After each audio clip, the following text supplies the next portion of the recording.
My favorite hero is Meridian, so I'm really glad that you guys asked me to draw today. I'm going to show you one of the Southeast Asia best artists over here.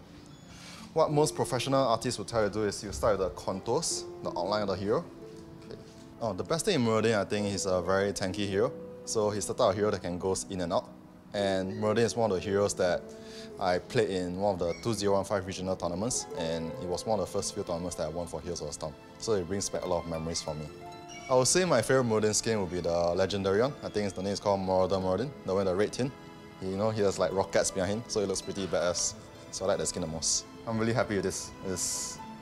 I wouldn't say it's the best, but I think it's probably around 95% accuracy to the one that you guys see in the game. Yeah, so what you see is what you get over here. I think I knew straight away I can do something in this game. I was playing the game for 1 week and I started looking for a team. I actually joined one of the better amateur teams at the time, and it just kind of snowballed from there. 这个游戏对我的意义就是它改变了我的生活吧，因为它让我成为了一名职业选手。Becoming a pro wasn't really my intention. I started playing casually and then found out I was like pretty good and at the top of the rankings, and I just sort of coasted there for a while, and then people took notice and I've kind of been there since.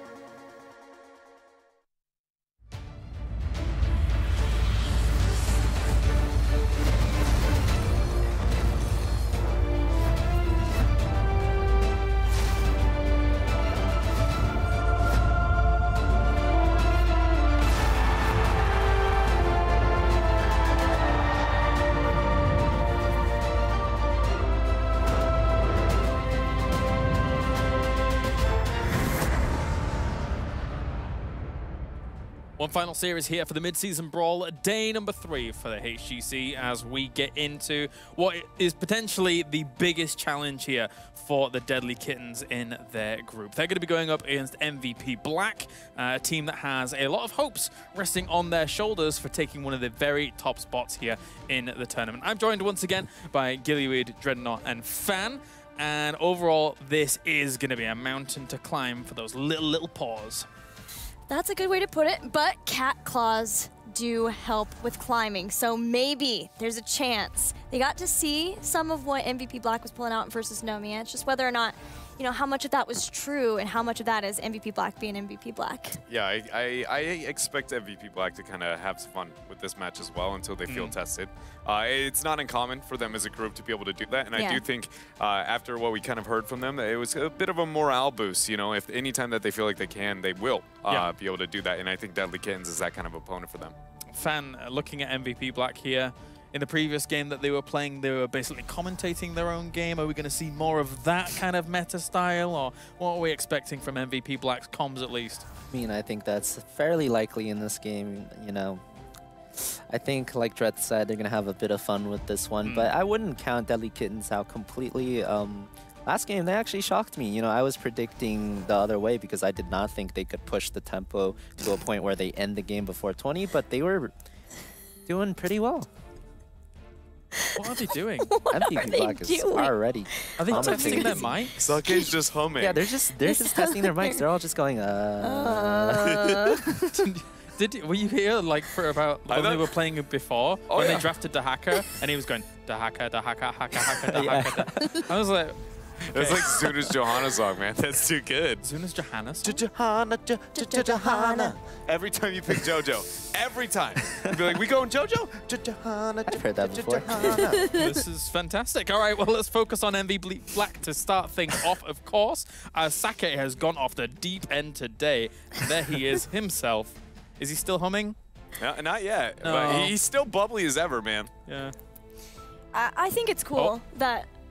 It's beginning again. There it is. Let us join. I think it's cool that they understand that morale is so important to them, especially after suffering a hit. Obviously, we saw the interview with Mary Day where after they lost a game to Roll20, he said it hurt a little bit, and I would understand that. And so now that they're feeling more comfortable, they have a day where they could just come in and play what they like to play and what they're enjoying to do, they're going to do it. I mean, I'm going to not put this lightly in the slightest. When they lost that game to Roll20, it was a kick in the nuts. Oh, yeah. straight up. And the fact that it was not only just one of the most an upset of the century, it was a shutout. Yep. Like, that was Zero unheard kills. of. We've seen Korea drop games. I don't know if I've ever seen Korea to a non-Korean team just get shut out. So yeah. I feel like that entire series, you know, the gravity of that game may be undervalued. So yeah, it is nice to see, again, focusing on the morale for the squad. But when you get to go into a tournament, fan, and you do have some games that you think, you know, are a little bit easier for you, as Dredd was mentioning, is that a bit more of a confidence boost going on into the later stages of it? How do you see it as a player? I mean, it's definitely a confident boost if you can comfortably win. I mean, if you're struggling the whole time against a supposedly easy game, then that puts doubt on your mind. But, you know, MVP Black, they're having fun commentating their own wins. They're getting, you know, pretty easy wins, I'd say. Yeah. So far, so good for them. And also, I got to compare the mentality between MVP Black and L5, or between what I see right now. You can see on camera, MVP Black has like a really good team environment, a good mood around them right now. So even though both Korean teams have kind of, you know, they've both stumbled, MVP seems to be rising back up quickly. They have a good environment. Whereas when I look at L5, they have a lot more of a serious tone to them. They just look really sad, really defeated after they lose these games. So I was going to say defeated. It is exactly what L5 looks like. I definitely, just purely off of the personalities from the effects that we've seen of these games. MVP Black's the Korean team I have bouncing back to minimum top 2 in this tournament. L5, just, I have no idea where it feels like they play purely off of mentality. Right now, what we've seen from them, because you see it even now, that they're focusing on, they're worried about the rest of this tournament, and that starts with how they feel about one another right now, and I love to see that from them. Whereas L5, you almost see none of it. Let's focus on the Deadlykittens now as our second team here in this series. We saw them just play. They did go 1-1 with SPT to the point where now they're in this weird limbo place where, unless they somehow knock out of the park in all of the next series, they're probably going home at this stage in the tournament. So this series against MVP Black, there's going to have to be, I was about to say a miracle for them here against MVP. There are two things you can still take out of this, though. Even if you believe that you're going home, number one, you are getting practice versus one of the best teams in the entire world, a team that has been dominant for a very long time. And number two, be the gatekeepers, man. That's what both Deadlykittens and SPT have the potential to do now. Make people work for the spots to go to the group stage, or the bracket stage. And if they could take even just a single map off them, then that severely hurts another team's chances to be able to take an absolute top spot. Especially when you've got two teams in these groups, like Fnatic, like eStar, that has actually already got 9 points in the bag compared to where you are. That's a huge thing to have going into the next days. It absolutely is, and that's byproduct of what we talked about with the BO2 system, you know, and having that kind of format. I mean, yeah, definitely. I mean, if you can't have success, then the next funnest thing is taking it away from everyone else. So I like you, fan. That's great. Fan's the dude who ruins Christmas, man. Don't worry, I'm vengeful as well. All right, let's look into the maps that we're going to be having here in just a few moments between these two teams. And there is MVP Black having some fun whilst we figure this out. It's going to be Braxis Holdout and BOE being banned, and then Towers of Doom and Cursed Hollow down the line. So Towers of Doom will be the start. So we get another map for this one. Towers is a kind of recent favorite of MVP Black. I felt especially for the Eastern Clash that it was almost their new Battlefield of Eternity, except they also still had their Battlefield of Eternity. So they just added another battleground where they could be completely and ridiculously dominant on. All right, time to get into game number one. The draft has begun. MVP Black goes up against Deadlykittens as MVP Black looks to bag themselves 3 points. I am sad that Deadlykittens didn't go to Dragonshire again. Even though they did end up losing that game, the replay point that Fan pointed out was a huge misplay that if they had fixed, that game could have looked completely different. So, you know, showing maybe a little bit of a change in mentality, but hopefully their performance on Curse is going to be amazing here. Either way, MVP Black hovering open with the Uther. Who would have guessed? There was a Lily then, almost with the troll Lily van. How dare they? Flash of Panda. Yeah, Uther Lily. It's close. Yeah, it's hard to say which one you want to ban there. Depends where you are. Hero League. Sometimes Gazlo, sometimes Murky. Is Clogan on Deadlykittens, right? Clogan. I think they're going to go with the Uther in the end, though. I mean, the big question for me is, in these next 5 picks and bans, where is Uther? Where is Anubarak? Where is Genji? Where is Malfear? Where are all those main potential picks gonna be? You know, I feel like if any draft's gonna mix it up, it'll be this one, at least for MVP Black. Oh. I mean, let's be honest here. They have so much diversity that they ended up breaking the draft in the first place. Absolutely. Got them all off guard. Like the potato spam. Sucking. Not to mention the lobby of the cast we had earlier today. Oh my, it was ridiculous. Just perma spam, dude. It was emoji on emoji. Nomia versus MVP Black, and so of course MVP Black was spamming. Wait, was it No, Nomia? it was L5. Oh yeah, because it was L5, and they were spamming Right. Zarya because they were playing versus Red Cannons.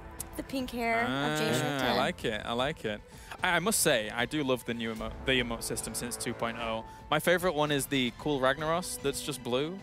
I really like that emote. If you don't like Brightwing Silly, then I don't know what to do with you. I absolutely don't like Brightwing. I'm gonna be honest. I'm not a Brightwing fanboy, but I think Brightwing Silly is pretty good. That's pretty good.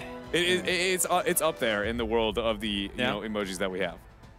All right. I like the potato the most, honestly. The potato's good. Yeah. I really wish I had that as a spray. Like, that's all I want in the potato world. spray? I want that, and I want to be able to drop the world's biggest potato banner after I take your stuff. Right. You know, just get to throw the potato on the ground. I just want potatoes everywhere. Yeah. I can go with that. I just want potatoes everywhere. Dreadnought 2017. All right, back into the draft. Enough portrait talk and emoji talk, as we do have Genji and Dahaka banned. What happened to the Uther? I was just going to say the Uther that broke the draft. They're like, no, revert plan, dude. We can't get away with it here. Oh, what probably happened was, you know, the pick orders this game are swapped. Yeah. So MVP is saying if we're first pick, we're banning Uther, but if we're second, we're not. Yeah. Ooh, what does that mean, Dread? Oh, conspiracy. I mean, really. I like that you asked the conspiracy theorist what that means. Exactly. I really should probably bring in tinfoil hat with how weird we can get sometimes here. I mean, what do we want to see out of this? Uther being left up, first thought is that should be a focus here for Deadlykittens, even without the Genji. But I really do feel like MVP Black is just kind of going to do whatever they want with this draft. They stick to it. Yeah, here's where we see.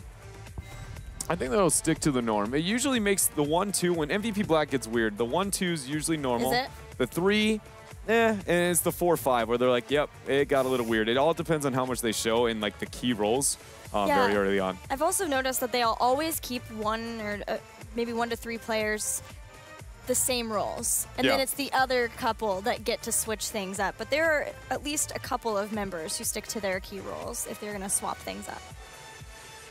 Find out. I'm giving it a bit of time. It's not a noob. Never mind. All right.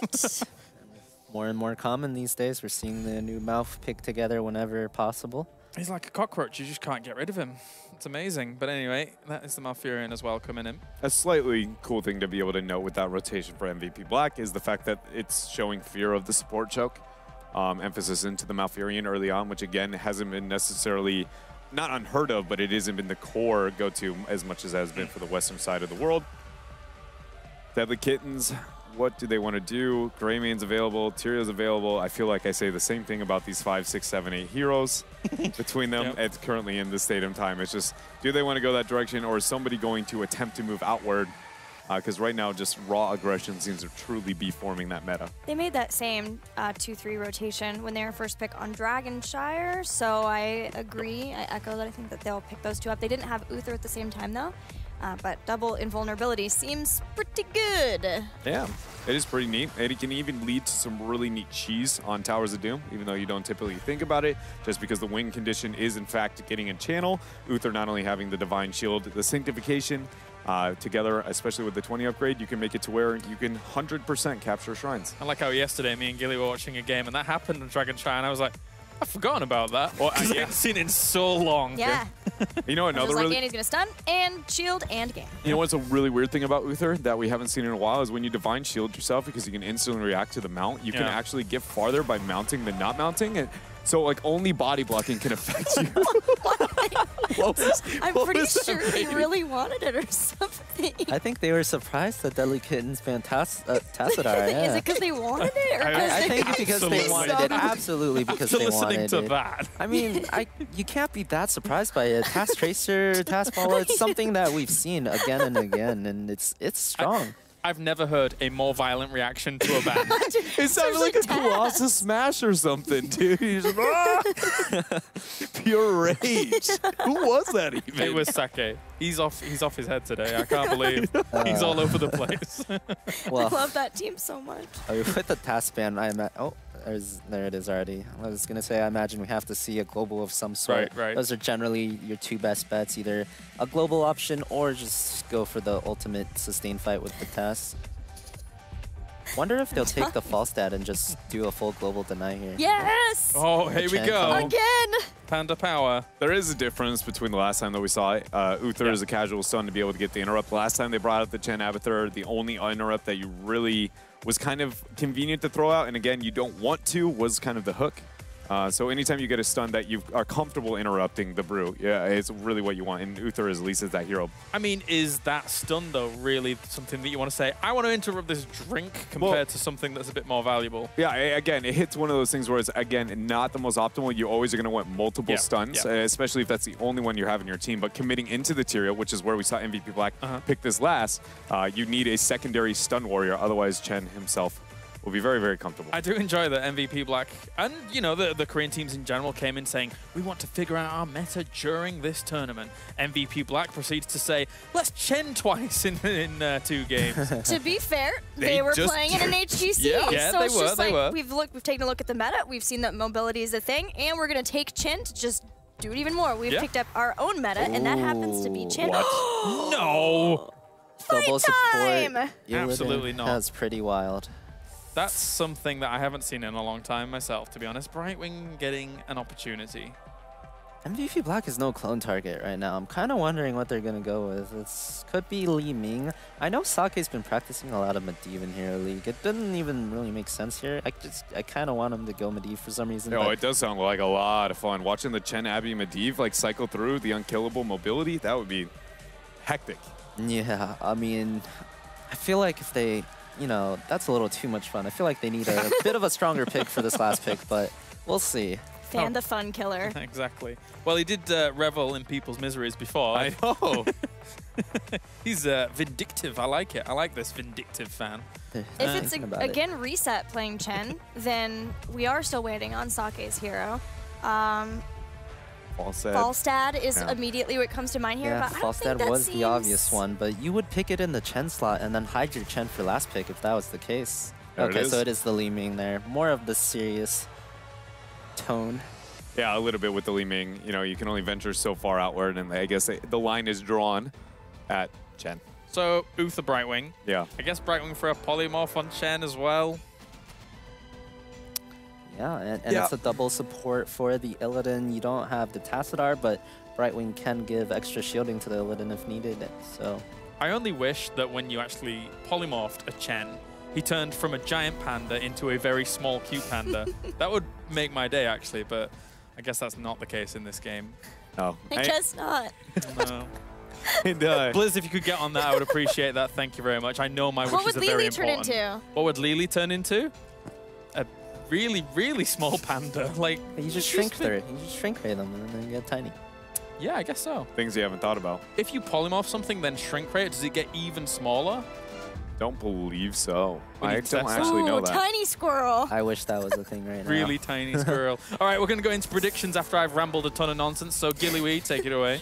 I'm going to go with MVP Black here. Yeah? This is the safe bet. Like in the Brightwing, of course. I can't believe I'm voting versus Brightwing, but I also was loving the Chen play earlier today from MVP Black.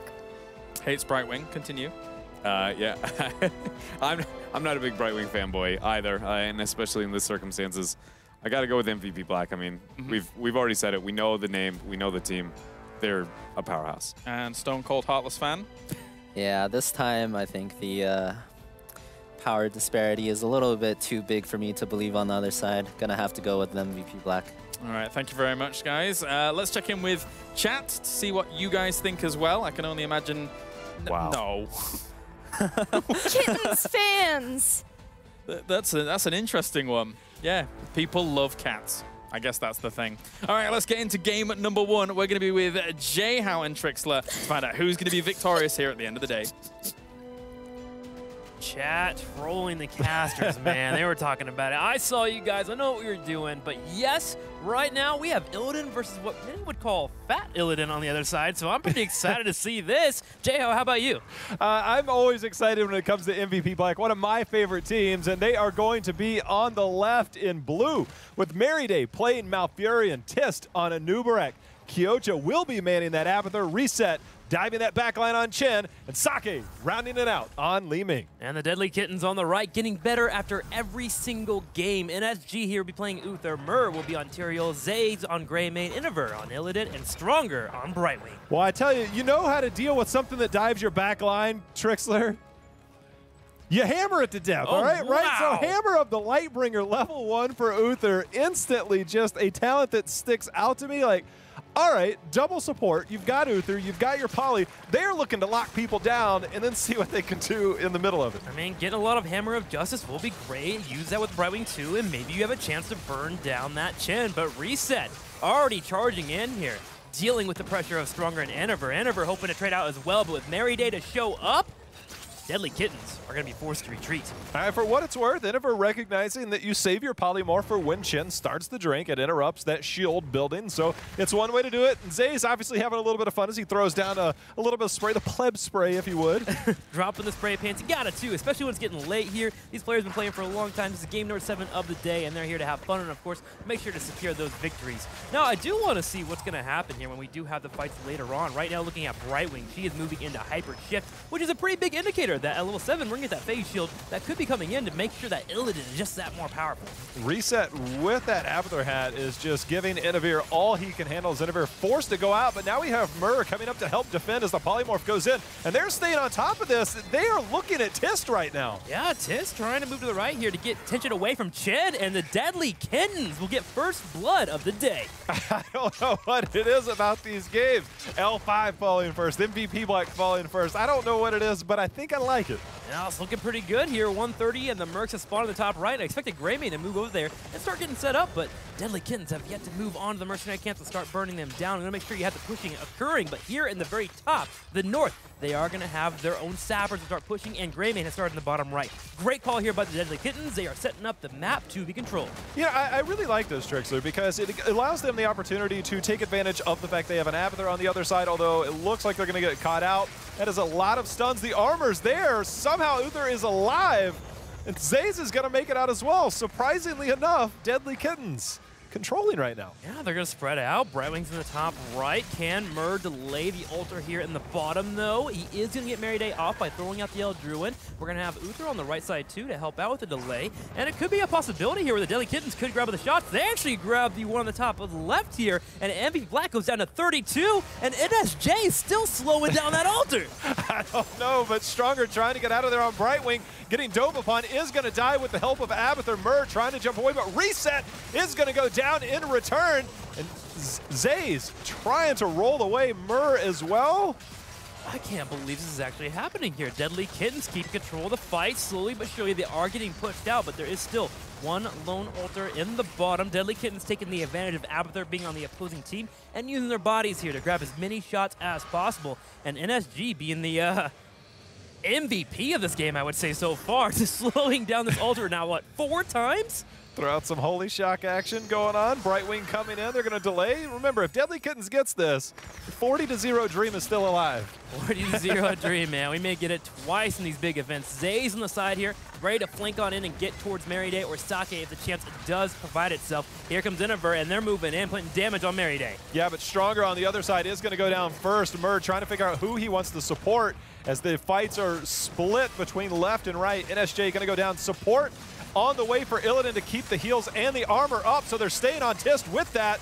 Oh, he gets away just barely, though. Even with the heals here, Innover getting low on health, and he'll finally get picked off on the side. Gets down low HP, and he survives, walks behind the fort, but look at the experience right now. Oh, wow!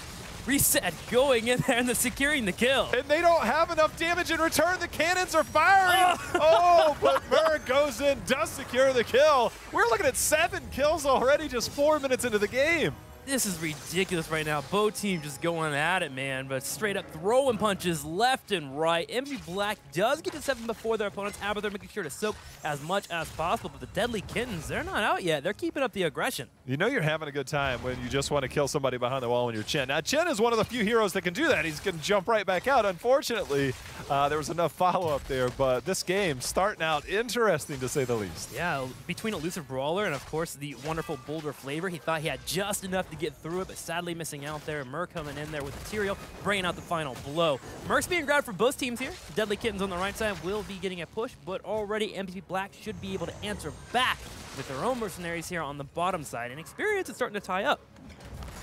It is. You know, we're looking at a little bit different talent for Uther at 7 as well, as he does go hand of production, the cleanse version. Not willing to go into the King's talent, given that there's roots and stuns on the other side. A little bit surprised there. I mean, obviously there's not a lot, but we will see how that plays out. Uther, for what it's worth, 2 auto attacks away from finishing his level 1, so we know he's being up there and in their face using his auto attacks. We'll have a lot of stuns. The cleanse looks like it's enough here to allow Illidan to continue chasing forward if that becomes a possibility. At the same time, we also have the phase shield build coming online here for Brightwing, so every time we go into a fight or a dive, Illidan just calls it the Brightwing, we dive into the fight, and make sure to stay near teammates, and Brightwing can get those shields coming out pretty darn quickly. Now, this does take away from her ability to be a global soak, but Deadlykittens not looking to really keep her in that type of formation here. On the bottom side, Zay's being dropped in by 3 people, but with NSJ here for the heals, they will survive while the top lane is being pushed in by both Illidan and Brightwing. Yeah, I'm a little bit surprised that Illidan is staying this long. Obviously, you need Illidan there to help finish that, and they do get the experience out of it. The problem is both altars are now being channeled, and it's a tough defense for the rest of the team as we see NSJ taking a lot of damage. I'm not sure he survives here, as he is going to fall, which means that middle altar going to be slow to rotate on. Good news is he does finish his quest, so that works out for him. Now he'll be able to have his basic attacks reduce the cooldown of Hammer of Justice by 1 second. So now he can be getting out a lot of stuns if possible, but it's going to come down to fights. At some point, Deadlykittens needs to group up and start getting these engagements, which will happen when we moved into 10. That's also when Abathur gets Ultimate Evolution, and wow, Greymane behind the fort, picked off again. Sake sniping there at the very end range of that. Level 10 been picked up here for MVP Black. So again, with that clone Trixler, things going to look a lot different when these team fights start. Yeah, much scary here. Get double Li Ming for the firepower. If you really wanted to be a nuisance, you can go for the double Chen as well, which will be quite scary in itself. There's also the possibility for setup for the double Anubrek, but I'm expecting the double Li Ming here for the kill potential and the possibilities for orbs flying around. Well, no surprise, Divine Storm for Uther. You have that double support, so you might not need that. Of course, it might have helped, but we are going to see the Judgment plus the Hunt. In goes the Hunt. Nice cleanse onto Sake, but it's not going to be able to cleanse the Judgment going in. Sake is going to fall. That is the first kill of this fight. Deadlykittens with the layered aggression, and Kyocha will use Ultimate Evolution before Sake does fall. Turns around to fight as well, but with double healer sitting here, shouldn't be too much of a problem for the Deadlykittens. Not at all. Kyocha, the clone, is about to go down. Remember, that is, there you go, a little bit of XP there. But on the other side, Inavir and Zay's instantly rotating into the Sapper camp. They are somehow controlling this battleground, and now we see the Emerald Wind going out stronger, very low right now. Got to be careful. And he gets caught, though, as we're going to have Tisk come in with the Burrow Charge. Cocoon follows up. Storm, Earth, and Fire for the Panda. Panda pals are here, and they are destroying as they jump into the fight, burning down Brightwing. Yeah, they're trying, and that Twilight Dream from Merryday was absolutely astounding. Inavir trying to find any way out. The body blocking from Reset and Tisk. And down at the bottom, NSJ is going to go down. That is 4 members down on the side of Deadlykittens. This is 14 kills in this game here. And while Deadlykittens have had important kills that have been pretty exciting, look at MVP Black. They have a total of 10 kills themselves, keeping up with the rotations. And Abathur's been working on the fort in the top left, and Chen will move over and start working on it as well. MVP Black opens up the battleground, and they move on to level 13. The hard part here is that right now, Deadlykittens has no way to even make it over to the altar right now. So that free bottom bell tower was taken, forcing Deadlykittens to either have to go through mid or they got to go through bottom. Bottom was going to be resurrecting at that time, so you couldn't go that way. And they're forced to concede the altar and eat another 5 I think that was 5 shots that ended up going through there. The timing was a little off. Yeah, 5 total shots coming out there. So we're going to have some damage occurring from MP Black as they put him down to 25. Here is the hunt into the Brightwing. Here comes the Judgment. They're diving in. Asake will get cleansed the last second, but still so much dive occurring here. The Deadlykittens get the kill, but can they get out and get more? Oh, the Emerald Wind is pushed hissed over into the Divine Storm, and they are not done yet. The clone taking quite a bit of damage. It is going to go down there. But somehow, some way, Deadlykittens has racked up 6 kills already. Combination of Emerald Wind into the Divine Storm, enough to secure a kill on the Anubrak. So 2 kills overall for the massive amount of heroics, but this does open up the Deadlykittens. They move into the bottom right, grab the bell towers so they can start grabbing control of the map once again. With them having these globals and such, they want to make sure to continue to keep having these fights and trickle their opponent's deaths. In fact, Illidan moves into Mary Day the moment the hunt comes up. Can't really follow up, but you can tell, really, they have a strategy here to be on top of their opponents. It was really interesting the way that the cleanses worked out there. We saw Mary Day on top of the first cleanse, and now you're starting to wonder, do we have to wait? Because they're staggering the Judgment and the Hunt. Now, when it comes to a team fight, obviously that's going to be a lot different than just going on to Mary Day. But it's a really interesting approach, especially Ice Block onto Malfurion. So your targets are a little bit limited, mostly to Li Ming. I think it becomes a little bit easier with Pressure Point coming online at level 13. Hang on, though. Tiss in trouble as he's taking damage. He gets blown up by Judgment. Emerald Wind on the bottom left here to help out with Reset, who's moving in pretty fast. We also have Teocha taking out some damage at the same time, and one member falls. Illidan also dies. Zay is trying to stay alive as the Pandas are working their magic, and he goes down, and Sake trying to get the resets. NSJ will fall there as we see Sake and Reset continuing to put the pressure on. They keep up with it here, and they're going to push in. Reset doesn't mind. Elusive Brawler, Fortifying Brew. He's just drinking on the tower, denying ammo, and allowing Sake in particular to siege upon his opponent. Stronger, maybe a little too forward here, does sneak on out before the root connects. I mean, despite MVP Black playing just kind of all over the place, you can see they're still making the plays. Reset knows what he can do, but the hunt in, and now Brightwing has now made her way back in. Sake trying to live here. Finally, Jennifer comes in. Does it ever stop, J-How? And now the Ice Block in the last second, but Brightwing being traded out. It's a 1-for-1 trade almost every single time as of late. It's just like, you know what? We'll take one, you take one. Let's keep this thing interesting. Inavir, the W misses from Uther, but on the backside, Murr continuing to put the pressure on. They have to be careful now as they have no minions soaking up these bell tower shots. All the while, there's an altar up here. Yeah, one lone altar in the top right, and Reset has full control over it as he's full health, and he's sitting around not minding jumping in at any point here. Zay's low on health. Reset's still here. Remember, this tower in the middle is MVP Black's. Zay pick off Murr, and Tyrael will fall. I just, you know, despite the craziness of these team fights as we see NSJ go down again, MVP Black is definitely in control in terms of that core health. But Inavir, you know what, man? Just forget talking about any of the game. This is a 100% all-game team fight. The Deadlykittens do not stop. They only have 3 people left, and they're trying to fight on. They're going in. They actually get Mary Day. Inavir gets blown up, though, by double Li Ming. Stronger will be able to escape, but 4 people are no longer on the field here. Tyrael about to spawn. Reset shouldn't do it, but hey, he's done more crazy stuff this entire game. Will dive under this. I can feel it. We're looking at 27 kills. Stronger. He's going in. He dies for it. Can he get him? He actually gets him. Shin. You can't play with fire. Storm, earth, and fire, let alone that.